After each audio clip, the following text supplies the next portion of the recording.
Son las 10:23. Vamos a hablar ahora en esta parte de nuestro noticiario sobre la figura de Francisco I. Madero, que ha estado últimamente en las noticias porque suele ser mencionado por el presidente López Obrador, que lo ha escogido como uno de sus personajes favoritos de la historia de México. El presidente es un hombre interesado en la historia.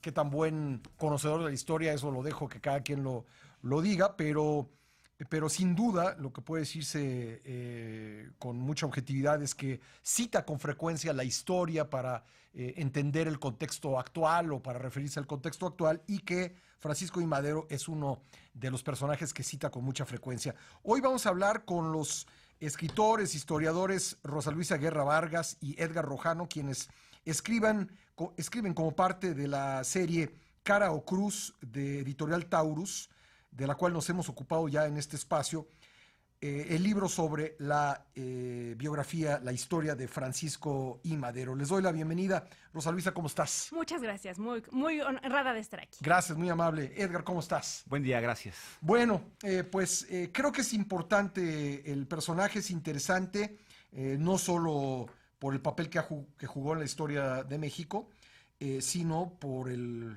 papel que juega actualmente, y por referirnos a él, comenzaría por preguntarles, ¿ha descendido el espíritu de Francisco I. Madero sobre el gobierno de la Cuarta Transformación? Pues considerando cómo terminó el gobierno de Francisco I. Madero, esperemos que no, porque si no el final es trágico no solo para el gobierno, sino para el país, ¿no? Yo creo que Francisco I. Madero es uno de los personajes como que en general nos cae bien, ¿no? Igual y el hecho de que era chaparrito y demás, que no era Panchito un hombre. Madero, Panchito le Madero gente, le decían, ¿no? todavía Sí. por ahí se oyó alguna abuelita referirse a él así. Creo que en ese sentido es un personaje que, a diferencia de otros que suscitan más, pues más encono, más simpatías y demás, es un personaje como muy neutro que podemos sentirnos identificados. Es como un tío. Sí, como un tío, exactamente, como un de tío hecho, abuelo. exacto, Sí. como alguien agradable, ¿no? Sí. Y que además, por una parte dices, bueno, no tenía, y lo comentábamos ahorita antes de entrar al aire, no tenía ninguna necesidad de meterse en esos líos, perteneciendo a una de las mejores familias del futuro económico Una de las y demás. 5 más Así se dice, acaudaladas, una ¿no? de las 5 más acaudaladas. Sí. Entonces, esa parte nos hace sentir como admirable, ¿no? Ese deseo de cambiar las cosas en México. Edgar, ¿por qué? Yo sé que hay bases históricas, incluso están mencionadas en la introducción de Alejandro Rosas. ¿Por qué abraza Andrés Manuel López Obrador la figura de Madero? Pero más allá de las razones en su propia biografía, la de López Obrador, para abrazar a Madero, ¿cuál es la identidad o cuál es la utilidad que puede tener incorporarlo al panteón de la Cuarta Transformación, en tu opinión? Hablando siempre desde la historia, evidentemente, Sí. La imagen de Francisco Madero está ligada indisolublemente a la democracia.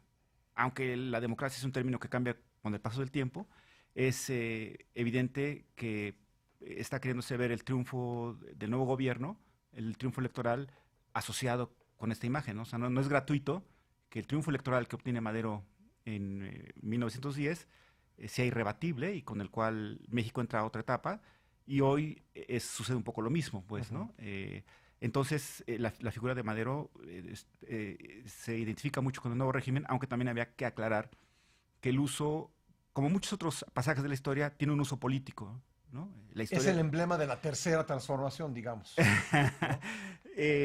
No sé si la tercera, pero sí, en efecto, resultó un quiebre como lo está resultando hoy en día el nuevo gobierno, ¿no? Cuando llegó Madero, por el simple hecho, y lo mencionamos en el libro, de haber roto con un régimen que llevaba más de 30 años en el poder, en ese mismo sentido es importante. Lo que sucedió después es otra cosa, pues, ¿no? Pero en primera instancia me parece que ese es el gran mérito de Madero y su aporte a la historia, y hoy recuperado por el gobierno de la Cuarta Transformación. Ahora, hay un aspecto fundamental en la biografía de Francisco Ignacio Madero, ¿no? Sí, eso ya está no clarísimo. Ignacio, No, sí. ya más que Francisco demostrado. Ignacio Madero, que es el espiritismo. Ustedes, tú platicas, Rosa Luisa, que cayó un poco por casualidad leyendo una revista. Tú platicas, Edgar, que pues así como se dice a veces que alguien no da paso sin guarache, él no daba paso sin sus espíritus. ¿Por qué los espíritus? ¿Por qué el espiritismo?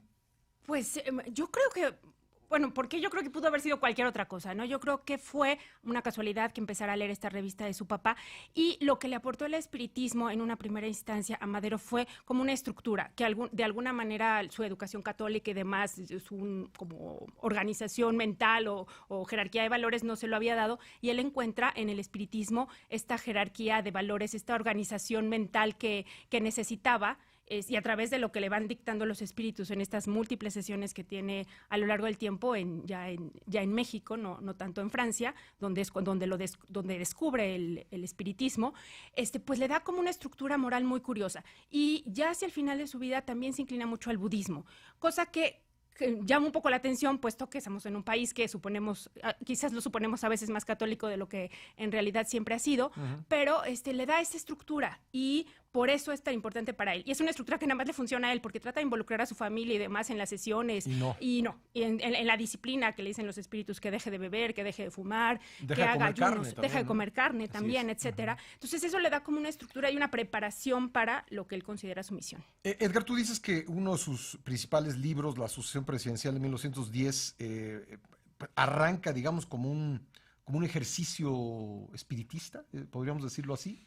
Bueno, lo que sorprende, bueno, cómo un hombre como él lleva hasta sus últimas consecuencias su visión espírita, ¿no? del mundo, ¿no? La prensa de la época es rudísima con él, es terriblemente cruel, lo tiran como de a loco, ¿no? Y sin embargo, eso es lo que lo guía hasta el final. Cuando está en los momentos más álgidos, los espíritus le dicen, el camino es muy duro y seguramente vas a ser derrotado, pero tú no debes de cejar, tú tienes que llegar a cumplir con tu misión, con la humanidad, ¿no? Entonces uno cuando lee eso y uno conoce la historia posterior, es increíble cómo él lo tomó como una lección de vida. Jamás se apartó de ello y lo llevó hasta sus últimas consecuencias. Y es algo que no se entiende como cabalmente. Yo me declaro incapaz de, como puntualmente, seguir el espiritismo de la época, pero las cartas, los libros, su actuar está ahí, ¿no? Bueno, vamos a tener que hacer un repaso muy rápido por la vida de Madero, pero me gustaría ahora hablar de su etapa, su participación en el principio de la revolución. Cómo diría su abuelo, este microbio logró derrotar al elefante Porfirio Díaz. ¿Cómo lo logra? ¿Qué es lo que lo impulsa? ¿Cómo se conecta con, digamos, la oposición a Díaz en el ambiente de una dictadura?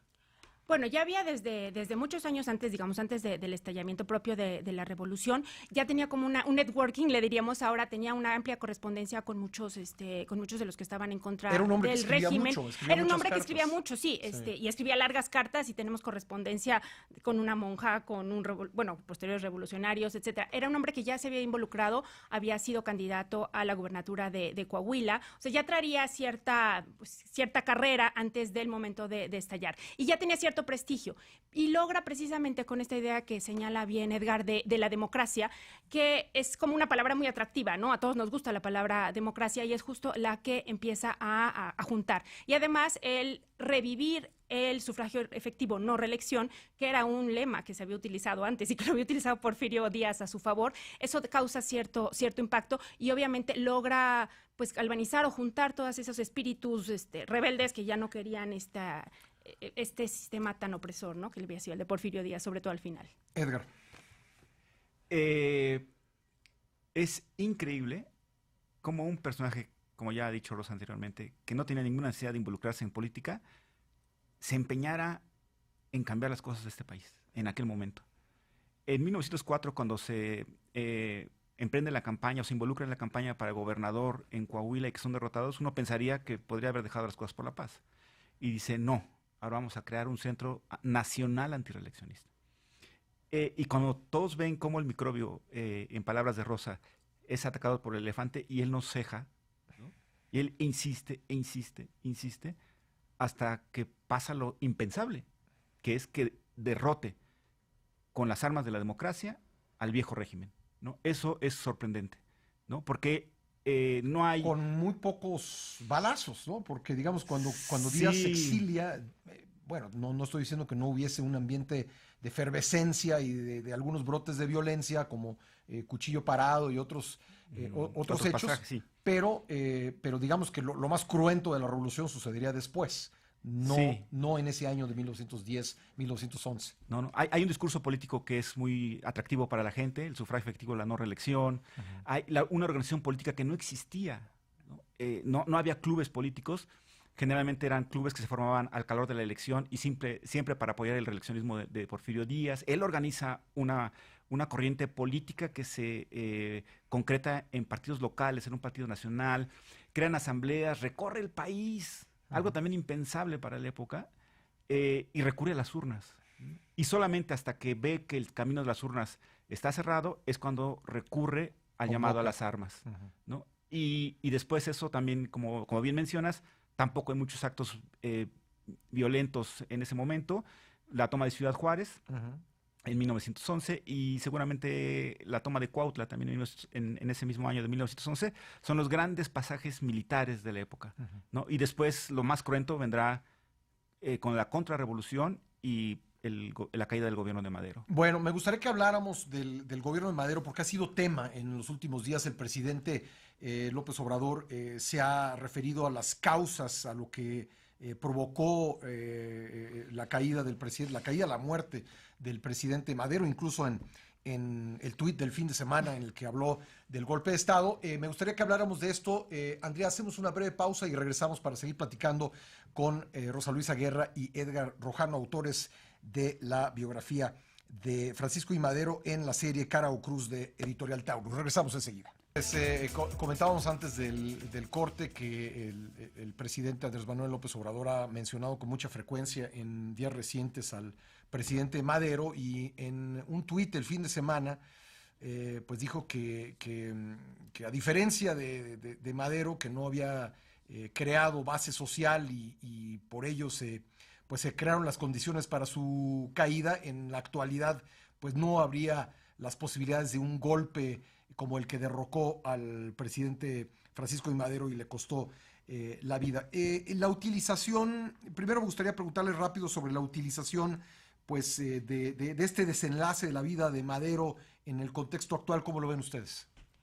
Bueno, pues como mencionaba Edgar, siempre hay un contexto político y siempre hay una intencionalidad, ¿no? Y no es el primero, ¿no? Todo el mundo ha usado la historia para justificar o para aclarar algo, ¿no? Esa parte no es novedad. Claro, es novedad en los últimos años, ¿no? No se había hecho como con tanta fuerza los últimos sexenios. Y esta parte de interés en la historia, entiendo que es genuino de parte del presidente. Sin embargo, este mito de que la historia se repite, pues yo creo que habría que analizarlo, ¿no? Y escudarse en... Es muy fácil... a toro pasado, juzgar lo que pasó con Madero y decir, pues si en lugar de poner a Huerta en ese momento de la decena trágica y demás hubieras... Es muy fácil a toro pasado y decir, pero finalmente pues la gente en la Ciudad de México no se volcó a apoyar a Madero cuando estaba allá encarcelado y demás. Entonces, yo creo que confiar en la voluntad del pueblo a veces puede ser un poco volátil, ¿no? Es fácil, pues, que cambien las opiniones. Y evidentemente un escenario como ese, que haya un golpe de Estado, yo creo que no es deseable en ningún escenario de ningún país, ¿no? Siempre, y en eso creo que Madero basó gran parte de su perspectiva es en la legalidad y en la democracia, ¿no? Cómo se niega él mismo después de haber triunfado y que obviamente había habido un fraude en las urnas, se niega a llegar al poder sin haber pasado por las urnas y se hace una segunda elección donde él resulta triunfador. Me parece que esa parte es la que tenemos que rescatar y sería mucho más rico que nos identificáramos como pueblo en esa búsqueda de la democracia, del respeto a las leyes, de revisar las leyes que están mal, pero hacerlas cumplir. Me parece que sería el espíritu correcto de revivir a Madero. Bueno, se ha discutido mucho y el presidente lo ha puesto sobre la mesa, las condiciones que propiciaron su derrocamiento y asesinato. Y yo quisiera preguntarte, Edgar, digamos, en el contexto de tu conocimiento de la historia del periodo de la Revolución Mexicana, ¿cuáles fueron los factores que propiciaron este derrocamiento y cuál fue el papel de la prensa, que ese ha sido uno de los temas a debate en los últimos días. Es una situación muy compleja para el presidente Madero cuando asume el poder en 1911, porque están los antiguos porfiristas, porque hay una cuestión que no debemos de soslayar, y que es que siempre habrá oposición, ¿no? Porque pareciera ser que hoy se olvida, hoy como que quisiéramos que marcháramos todos sobre el mismo rumbo, pero tiene que ver con la pluralidad, ¿no? Que eso es evidente, ¿no? Entonces había es una característica de la democracia, pero que haya oposición. Pero por supuesto. El asunto es, me parece, cómo se asume, ¿no? Y cómo la asumió Madero, que era un hombre convencidísimo de la libertad, ¿no? Él, inclusive, una de las cuestiones que me parece nodales para el desenlace que tiene en su gobierno, tiene que ver con esta creencia firme en torno a la libertad. Él decía, una vez que la gente pueda elegir libremente sus autoridades, podrán cambiar las cosas, podrá cambiar la desigualdad, podrá cambiar las injusticias, ¿no? Era como una cuestión de un círculo virtuoso, ¿no? Que él basaba en la libertad. Entonces, y muchos otros lo tomaron por otro lado, evidentemente, ¿no? Como la historia nos lo demuestra. Pero había antiguos porfiristas, ¿no? Evidentemente, clases medias que lo apoyaron en un momento y se distanciaron. Los revolucionarios, Madero tuvo bueno, no sé si el mal tino, pero de pelearse con Pascual Orozco, con Emiliano Zapata, ¿no? Y entonces fue cultivando un caldo ahí muy difícil al final de afrontar, y en donde el papel, como bien dices, tiene un papel fundamental. Había prensa desde el porfiriato, había prensa de oposición, aunque ciertamente esta siempre fue perseguida, ¿no? Nuestros radioescuchas tendrán muy presente seguramente a Regeneración de los Flores Magón, pero estaba también el Diario del Hogar, ¿no? Muchos periodistas también encarcelados, etcétera.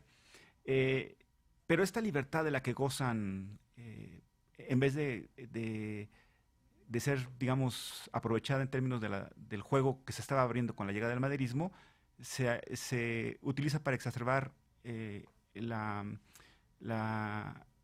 a los enemigos del régimen maderista, ¿no? ¿Causó la prensa la caída del presidente Madero? No. Hay múltiples factores que ocasionan la caída del presidente Madero, pero la prensa, una parte de la prensa, evidentemente, dio eco a las posiciones contrarias al régimen, ¿no?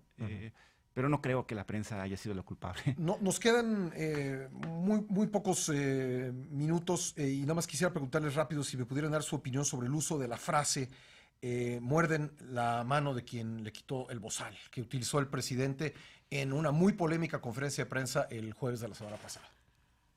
Pues creo que un poco es parte de tratar de utilizar algo del pasado en un contexto que ya es muy diferente, ¿no? De entrada no tenemos el mismo tipo de prensa ni modos de comunicación. Hablábamos de la importancia que tenía la palabra escrita en la época de Madero, como incluso su hermano Gustavo tenía o financiaba en Nueva Era. Entonces, la palabra escrita en cuanto a prensa, como la consideramos actualmente, creo que no es el mismo contexto, ¿no? Ahí tienes redes, tienes más, muchos periódicos están desapareciendo. Entonces, creo que en esa parte no es equivalente, y habría que cuestionar hasta qué punto había un bozal en los dos casos, ¿no? Y qué era este bozal. Edgar. Sí, al parecer la frase que se recoge atribuida a Gustavo Madero, el hermano del presidente, es en el régimen se ve como un poco rebasado por el papel que está jugando la prensa en aquel momento, y entonces intentan cercarla y hacen una propuesta de una ley para regular a la prensa, y no les gusta, ¿no? Y la prensa protesta por ello, y es como contrario al espíritu maderista, pero son de las cosas que al final se les salen de las manos, ¿no? Y bueno, pues ahí está la prensa de la época para que la revisemos. Pues les agradezco mucho, Rosa Luisa Guerra Vargas y Edgar Rojano, autores de este libro que mucho recomiendo, en la serie Cara o Cruz de Taurus, la biografía de Francisco I. Madero. Pues la encuentran en todos lados, salió apenas el mes pasado, ¿verdad? Apenas octubre. Sí, octubre. Así que está recién salido. Presentación es el 21 de noviembre en Casa Lam. ¿En dónde? Casa Lam. Casa Lam, 21 de noviembre a las 7 de la noche. A las 7 de la noche. Bueno, perfecto. Qué bueno que lo mencionas, y le recomiendo a nuestra audiencia pues que lo lea. Sí, sobre todo. Muchísimas gracias. Gracias. Qué amables por haber venido. 10